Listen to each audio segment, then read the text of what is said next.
Yon guys, for today video. Bali magluluto tayo ngayon ng bulalo gamit ang used oil kalan. Yan guys, makikita naman yan ang apoy natin, araw na araw pa.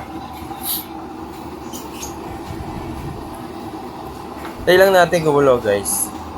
Tapos once na pinatatakbil nyo yung kalan, ayan nyo lang siyang tumutulo dyan sa gripo para tuloy-tuloy yung pasok ng langis doon sa chamber. Then pag tumulo yung oil regulator, stop nyo na yung langis, yung gripo ng langis. Papatayin nyo na yan kasi ibig sabihin no, puno na yung chamber ng langis.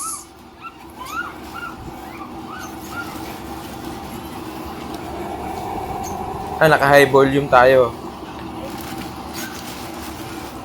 Dahil lang natin kumulo guys. Yan guys, bali kumukulo na yung ating bulalo.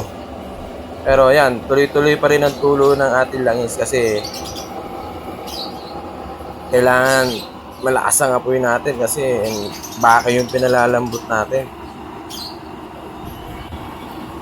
Yan guys, bali kumukulo na.